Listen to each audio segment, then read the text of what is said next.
So welcome to the class. I'm really excited to have you here. Very honestly, I love live events, so like not having you directly in front of me kind of hurts my feelings.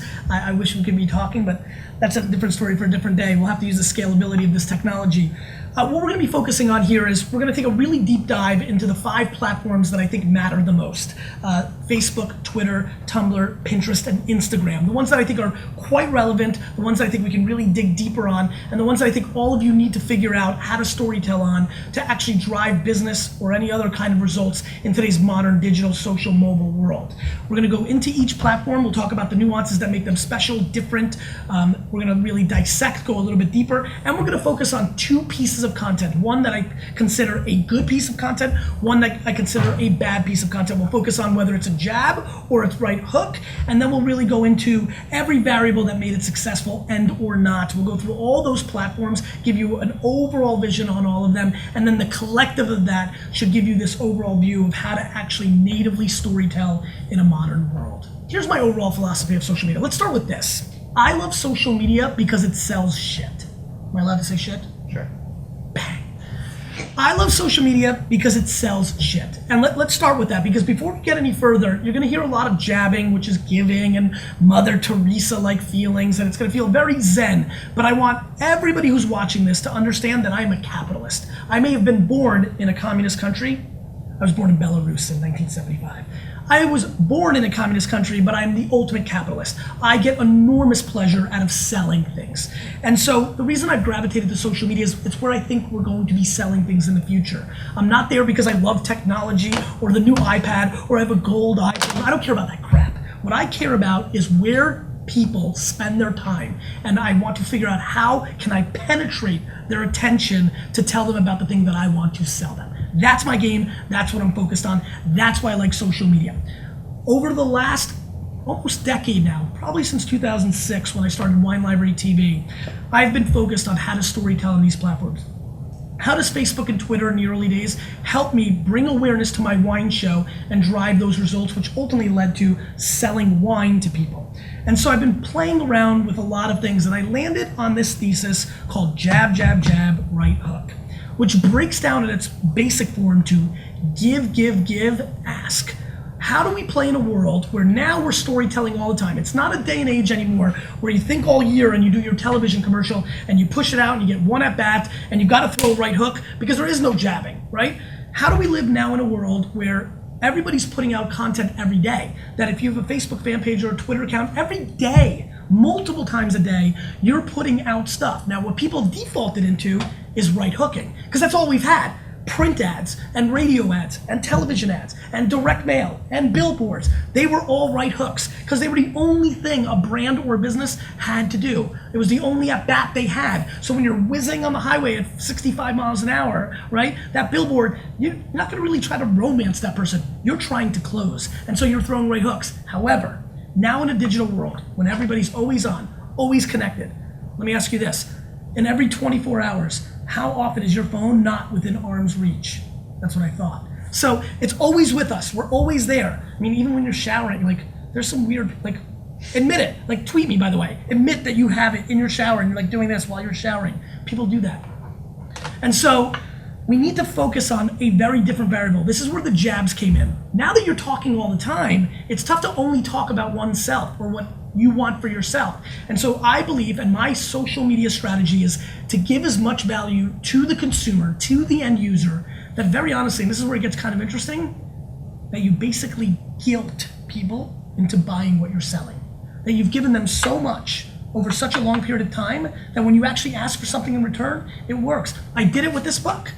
I've been giving so much for the last couple of years since The Thank You Economy, my last book, answering questions, giving away free stuff randomly, replying to people, giving them access to me, giving them everything that I could for the last 2 years. And now over the last 3 months, because my book comes out, there's status updates on Facebook that says, buy this book. If I've brought you any value, buy this book. Link to Amazon and Barnes & Nobles. That's a right hook.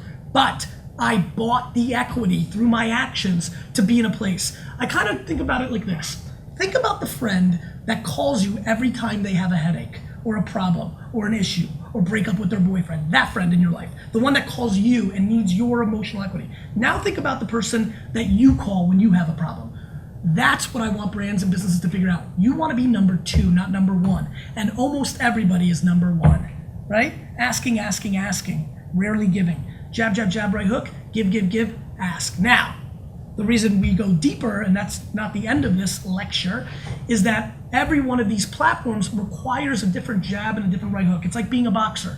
You might be fighting a southpaw, and so there's a different style. The ring might be bigger than smaller, a different style. Somebody might be fast, and you've got to react to that. And so every one of these platforms have their own nuances, are consumed in different ways, subtleties to how they get shared and how they get passed on, and really activating the true unbelievable aspect of social media, which is that social media is the plumbing for word of mouth in our society today. That these platforms are actually allowing us to amplify our messages, and that the people that follow us, the communities that we have, are actually now the engine that push out the information. They're the distribution, not what you pay for in banner ads or commercials. And that takes you respecting the user. Facebook has figured this out. It's why you don't see everything from everybody. They recognize that if they gave you all that crap, that you would leave Facebook, and you as the user are the most important asset. That is the overall philosophy. How do we bring you so much value? And by the way, this is a huge variable. How many jabs, I'll answer the question right away. How many jabs do you throw before a right hook? And it's not 3, just because that's what's in the title. The amount of jabs you have to throw, the amount of value that you have to bring to somebody before you can ask for something in return is completely predicated on the health of your brand and business and the value that you actually bring in that product. Apple, at its height in 2008, could have probably thrown right hooks every time. It was the best product, everybody loved it, an amazing run. BP, after they dumped a crap load of oil into the Gulf, couldn't throw any. They had a jab for the next 3 years. So every business, every personality, every small business, every celebrity, everybody has to figure out their right genre, their right mix of jabbing and right hooks, and they have to keep testing and learning. Everybody, whether you're sitting right now and you're a graphic designer, or you're a brand manager for a Fortune 500 brand, or you're the manager of an up-and-coming indie band, or you're an accountant, whatever you are, every person and every organization is now in the media business. Everybody. In 2014, everybody in the world is in the media business, and this is something that you have to understand, that now we are all public brands, even as individuals. That's why we have profiles, and what we put out and what we share and what we put on these networks represents who we are, and in essence tells our story. It's no different than fashion. We wear the clothes that we wear, we rock the glasses that we're wearing for a very specific reason. It tells the world who we are. It's the haircut we rock, it's are we growing facial hair or not.